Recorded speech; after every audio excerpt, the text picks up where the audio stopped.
Could be Coffee with Earl with 2bsirius. 2B, how about some serious coffee?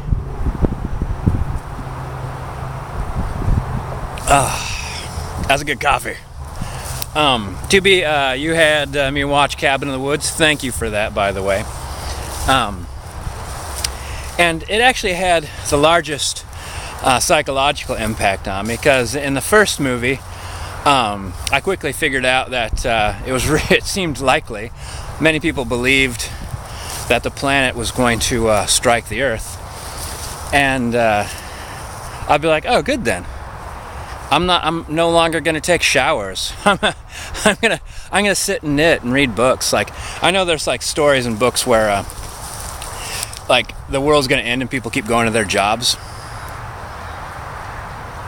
You know, anything to hang on to normal.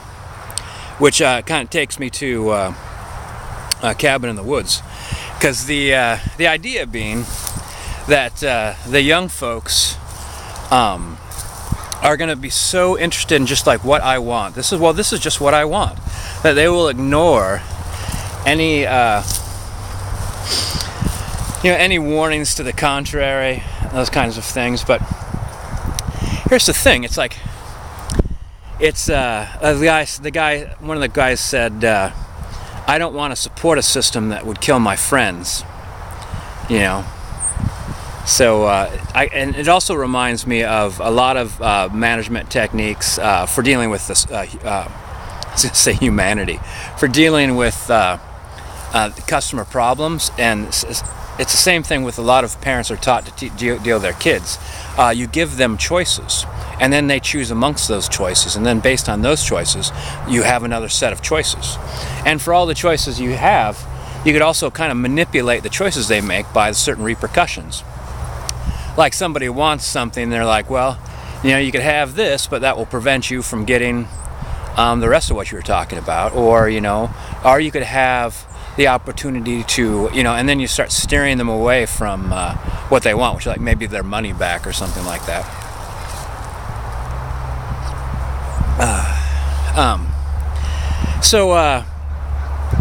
So they set up a system, and then they heavily manipulate the system, and then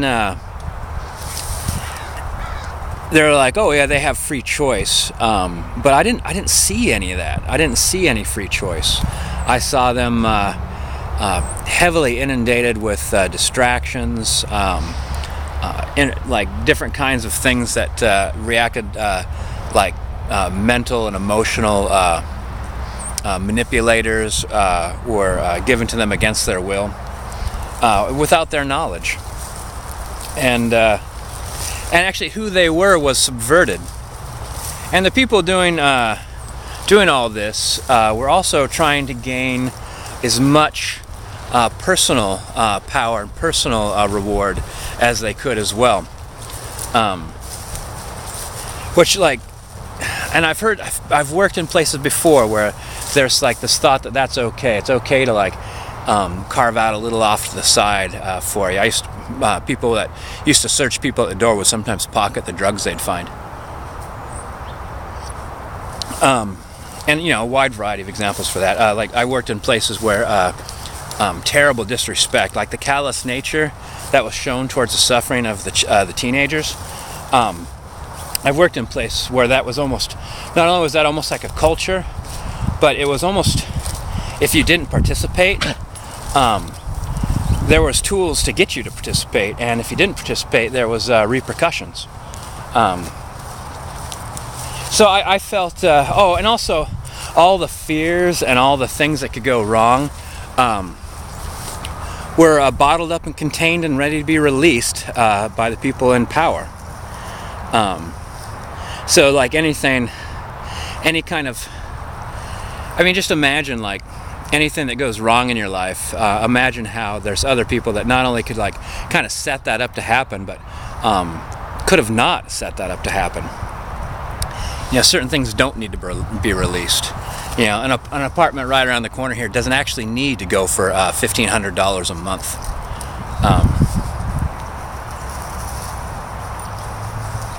That kind of thing. Like the whole idea that, you know, buying a house might require like a 30-year loan. Like the fact that you could buy something that would require you 30 years to pay off. And the only reason that companies would be against that is because once one person latches on and snatches that person's soul for 30 years, they're really not available to everybody else, because food prices and utilities and whatnot, all those prices are also carefully margined to what anticipated income is. And then the other thing, like, about free choice, I remember a bunch of workers lost their retirement. They were getting their company provided their retirement benefits, so they were getting a certain amount every month, and the checks stopped coming. And they were met with some pretty frank honesty. They're like, well, we spent your retirement, and now our company's bankrupt. And they're like, how could you spend our money? And they're like, well, you left that option there. Like, you didn't do anything to prevent us from having access to your retirement, and so we spent it. It's almost like your lack of a choice, your lack of protecting yourself, of like not going up to that cabin in the woods with a ton of weapons, was really your fault. And the fact that the company was heading towards a bankruptcy, and then suddenly large chunks of money vanish. I worked in the construction industry, and you'd watch a company start to tank, and that company would take a huge amount of jobs, and you're like, well, how could you get like 10 jobs all at once if like your company's tanking? And the idea is like a lot of them go by bids, so you just underbid the heck out of everybody. Then you draw as much as you can to begin with, because you need to buy supplies and whatnot, hire people, people. Like, you hire a contractor or a construction guy, and he says, all right, well, I'll need $5,000 to get started, because he needs to go down and buy paint, things like that. So all 10 people gave that guy $5,000, $10,000. He declares bankruptcy. All that money's gone. And he could say, that's built into the system. You could have protected yourself better. Some people actually purchase the equipment. They're like, all right, well, we've already purchased the lumber and everything that you need. You just need to pick it up. Or that person goes and orders it all, and then the company pays for it via credit card. So there's ways around that, ways to protect yourself. So, yeah, I was really angry. That whole that guy where he said, like, I would just as soon demons came bursting out of the earth than play your game. For God's sakes, that's what you came up with? It's cowardly, except for it put the cowards in charge.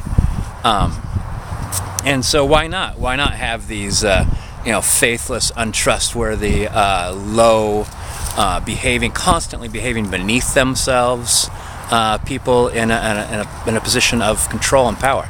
And that's what, and then there's an idea with the red phone that there's power beyond the power. That's exactly who you'd put in charge of that kind of project, because those people they'd be more concerned with losing their positions than they would with the right or wrong of what they were doing. So, yeah, loved it. Made me angry. Want to watch it again. 2B, thanks for having coffee with me. I'll see you in the tubes.